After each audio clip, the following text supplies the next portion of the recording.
Salam pemirsa, jumpa lagi dengan Mata Ketiga. Cerita hari ini dimulai dari patung singa tinggi besar ini. Sekitar 100 km barat laut perjalanan dari Athena, kita tiba di desa kecil Kaironia yang tenang. Di sepanjang jalan pedesaan, patung singa setinggi 6,8 meter ini akan tiba-tiba muncul di depan kita. Pada tahun 1902, arkeolog Yunani Georgios Sotiriadis akhirnya menemukan situs ini. Ternyata tidak ditemukan harta karun di bawah patung singa.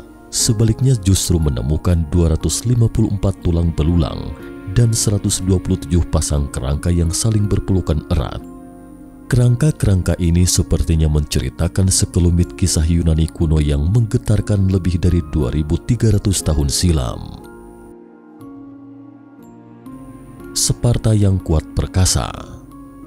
Kita kilas balik sejenak ke 2499 tahun yang lalu, atau pada tahun 480 sebelum Masehi. Sebanyak 300 prajurit Sparta yang gigih berani memukul mundur 100.000 tentara Persia dalam pertempuran di Thermopylae. Bagi sebagian orang, kisah ini tentu tidak asing lagi, jadi Mata Ketiga tidak akan membahas kisah selengkapnya di sini. Setelah itu, Sparta menguasai Yunani. Ratusan negara kota besar dan kecil tunduk pada perintah penguasa Sparta kala itu. Dalam 100 tahun terakhir, Sparta menindas kaum pria dan wanita di seantero Yunani, membuat negara kota tak berdaya, hanya bisa memendam amarah. Thebes adalah salah satu kota tragis yang dikangkangi penguasa Sparta. Di mana ada penindasan, di situ ada perlawanan. Di permukaan, Thebes seakan merangkak tunduk di bawah kaki penguasa Sparta, tapi secara diam-diam merencanakan sesuatu. Jenderal Epaminondas memiliki pemikiran yang unik. Di bawah logikanya yang aneh dan bersama kekasih homonya, komandan perang Thebes Gorgidas, terbentuklah Askar Suci Thebes. Askar Suci Thebes. Menurut cerita, logika aneh Jenderal Epaminondas adalah seperti ini. 1. Aku ingin membentuk sebuah tim khusus. Mereka harus setia, tegas dan pantang menyerah. 2. Sama seperti Jenderal Gorgidas, kami akan selalu menjadi sepasang kekasih yang saling mencintai, dan tidak ada yang akan mundur di depan kekasih. Jika ditambah dengan 100 pasang kekasih seperti kami, aku bisa membentuk mereka menjadi pasukan paling kuat di dunia. Selama berabad-abad, bertempur bersama-sama dengan saudara seperjuangan di medan perang memang bisa membuat seseorang menjadi lebih berani dan semangat. Lalu apa jadinya jika kawan seperjuangan bertempur bersama-sama di medan perang? Mungkin hubungan mereka akan lebih intim daripada hubungan antara ayah, anak, dan saudara. Pada tahun 378 sebelum Masehi, kekasih Jenderal Epaminondas, Jenderal Gorgidas, mulai merekrut anggota Askar Suci dengan menetapkan standar yang ketat. 1. Harus berasal dari bangsawan. Di Yunani kuno, sebagai prajurit harus membeli peralatan sendiri dengan biaya masing-masing. Bertarung adalah pekerjaan bangsawan, jadi tidak ada yang salah dengan itu. 2. Harus sepasang kekasih, bukan satu orang untuk berpartisipasi dalam Askar Suci. 3. Salah satu kekasih harus veteran.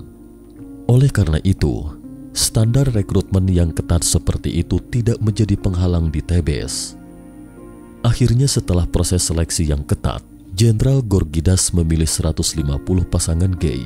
Total terdiri dari 300 orang yang akan dibentuk menjadi Askar Suci Thebes dan hanya mendengar perintah Jenderal Gorgidas dan Jenderal Epaminondas, sepasang kekasih ini.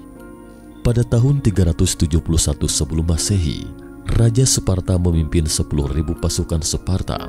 700 di antaranya adalah prajurit elit Sparta, menyerbu Thebes dan bersumpah melululantakkan sekelompok gay Thebes. Tidak perlu disebutkan lagi, kalau bukan elit Sparta yang jatuh tergeletak, pasti pasukan gay yang tewas. Pertempuran tidak bisa dihindari. Pertempuran ini dikenal dalam sejarah sebagai pertempuran Leuctra. 300 prajurit Askara Suci Tebes dan 6.000 pasukan sekutu Tebes menghadapi 10.000 pasukan Sparta. Pertempuran Leuctra. Dalam pertempuran ini, Jenderal Epaminondas menggunakan formasi eselon, memaksimalkan kekuatan 300 askar suci. Dalam taktik tradisional hoplites atau prajurit Yunani kuno, disusun dalam bentuk barisan. Pasukan elit terkonsentrasi di sayap kanan, maju setiap langkah dengan senjata tombak. Formasi militer yang rapih dan perkasa secara bertahap membuat musuh kacau. Dalam pertempuran itu, jika rekan satu tim jatuh, akan segera digantikan oleh satu tim baru untuk mengisi kekosongan, untuk memastikan hoplites atau prajurit bertempur dalam formasi falangs sampai prajurit penompak menembus jantung musuh seinci demi seinci.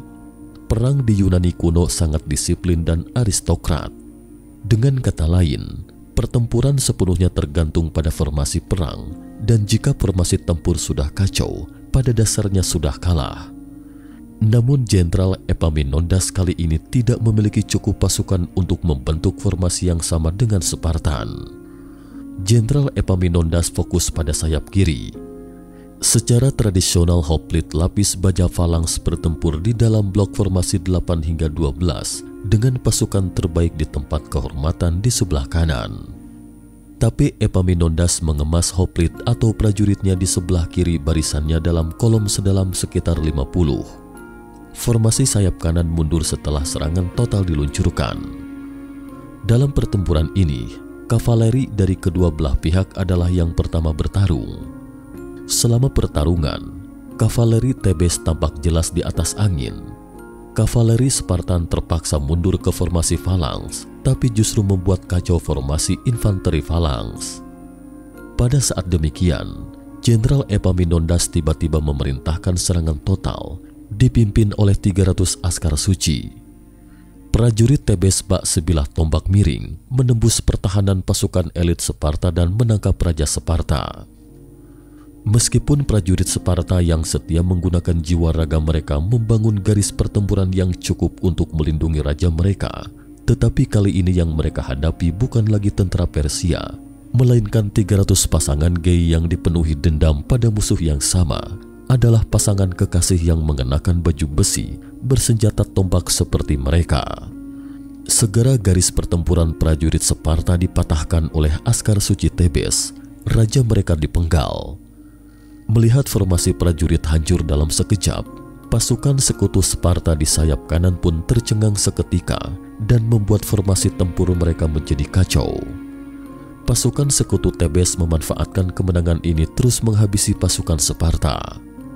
Pasca pertempuran sengit, menyapu bersih medan perang, total 300 pasukan sekutu Tebes tewas dan 4.000 Sparta terbunuh. Di antara 700 prajurit elit Sparta, 400 prajurit elitnya tewas dalam pertempuran.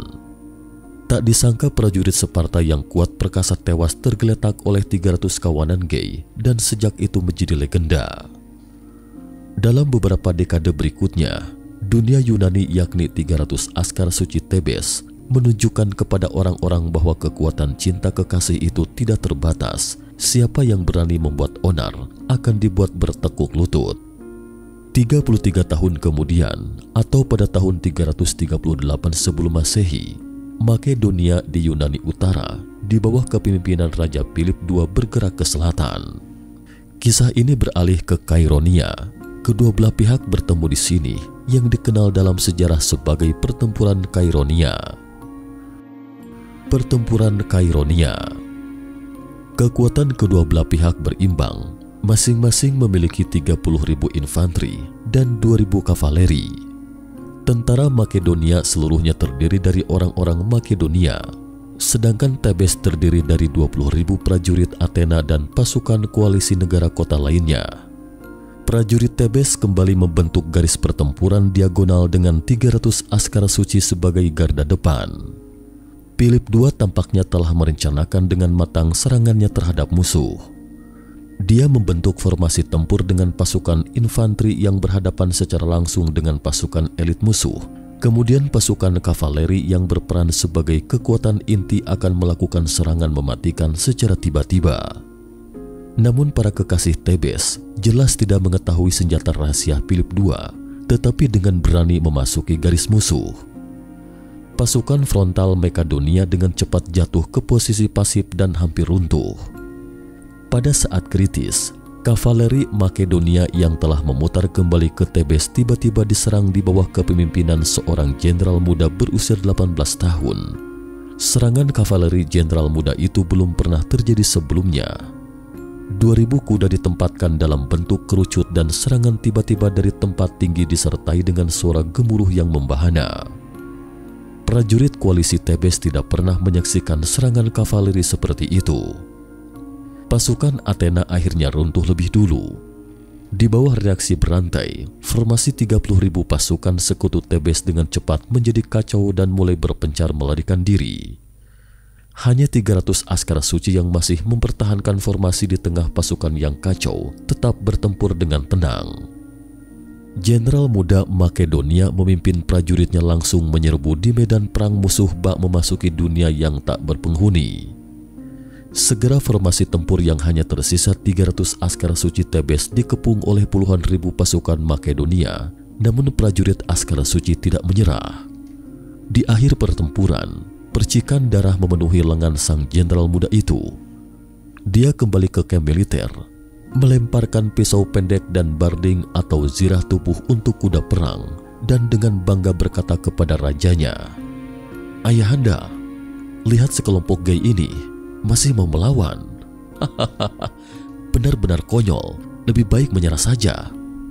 Sang ayah Raja Philip II dengan wibawa memandang pasangan kesatria askara suci yang saling berpelukan sampai mati itu dan berkata kepada putranya, "Tidak peduli siapapun, jika ada yang menertawakan kehidupan yang tidak pantas dari para pria kesatria ini, maka mereka layak dimusnahkan." Putra raja seketika terdiam dan berdiri di samping ayahnya. Sang ayah berkata, "Kalian harus memakamkan para kesatria ini dan mendirikan patung singa yang tinggi besar di batu nisan mereka untuk memperingati keberanian mereka." Patung tersebut sempat dipulihkan pada abad ke-20 dan masih berdiri hingga kini. Sementara Raja Philip II berbicara, para kekasih askara suci yang terkepung rapat tetap bertempur. Dalam kondisi terdesak sekalipun, mereka tidak berseru memuliakan Spartan. Diam-diam mereka menyeka darah dan air mata, kemudian mengambil tombak, pisau pendek kekasih mereka, terus bertempur meski tubuh mereka ditusuk tombak panjang dan terputus oleh pisau tajam musuh. Tetapi mereka tetap bertarung sampai tersisa satu orang dan tetes darah terakhir.